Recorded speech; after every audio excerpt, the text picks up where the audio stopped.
Well, my name is Betsy Herrelko. I am the David Bonet Cognitive Research Fellow at the National Zoo. I actually just finished my postdoc, so I've just finished 3 years at National Zoo working with the primate team.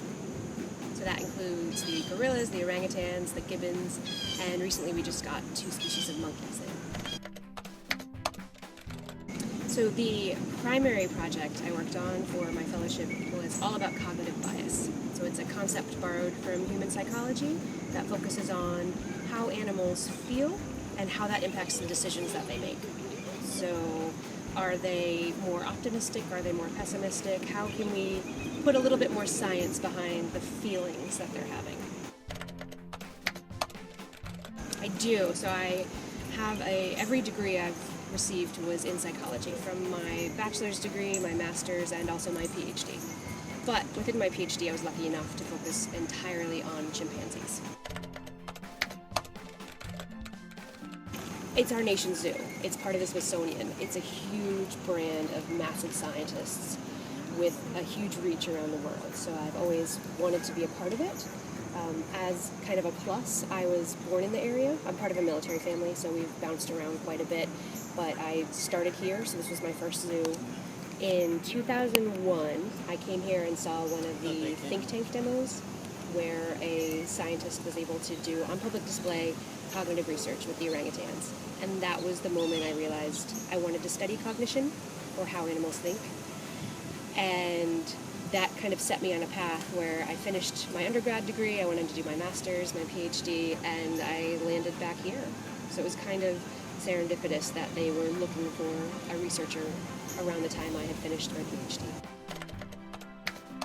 I actually never wanted to work with primates initially. I found them interesting, but I thought everybody would want to.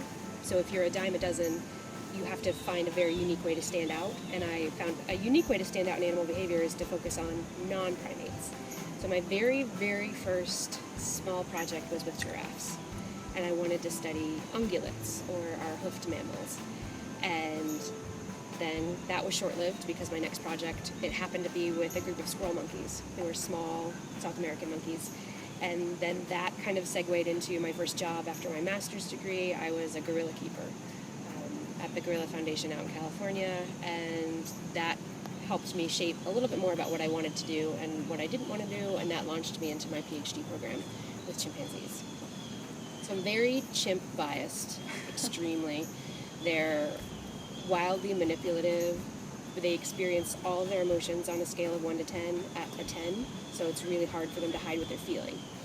So when I came to National Zoo, it was very different. We don't have chimps. We have gorillas, we have orangutans. Those are our great apes. Gorillas I've worked with before, find them fascinating. They're great. They're not nearly as a 10 of energy as chimpanzees are. Orangutans, on the other hand, you guys just saw them. They're very calm and they're curious. They have the same manipulation abilities as chimpanzees, but they're a little bit more calm. So they're kind of just introspective and taking everything in, and then they'll find a way to manipulate you. They're fantastic. So it's a lot less drama. They still have their own drama. It's a soap opera. So if you get to talk to any keeper, that's going to be your best window into how a zoo works and how the animals are, and you can learn about the drama in their life, because we have our own drama, they have their own too. It's pretty fantastic.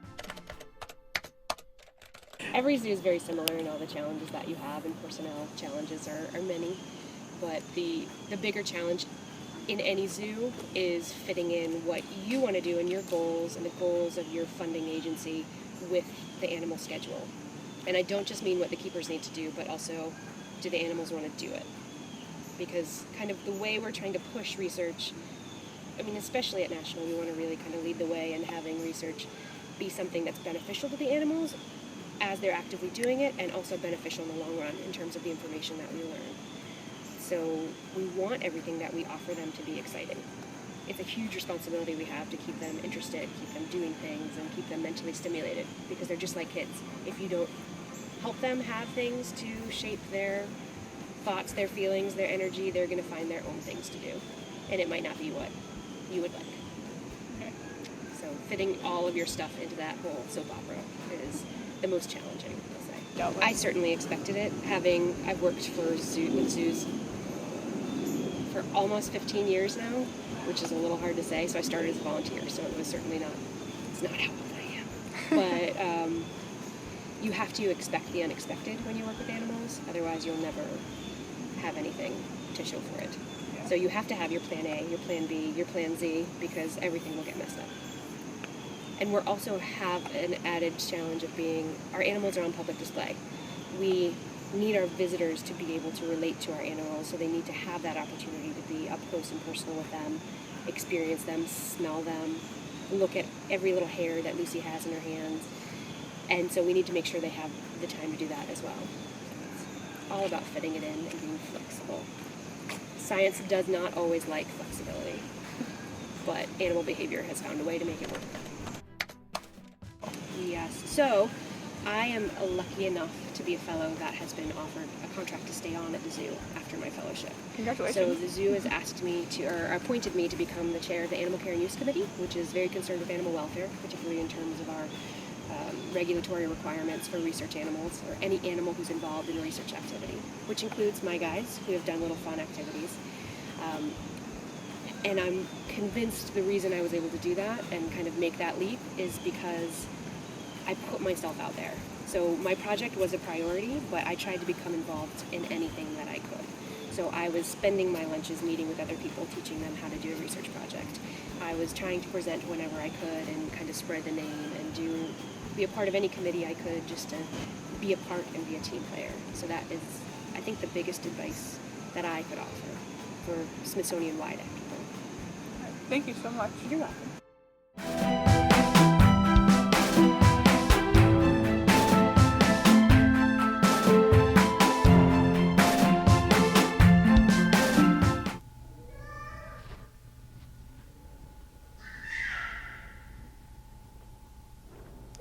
I know, we see you too.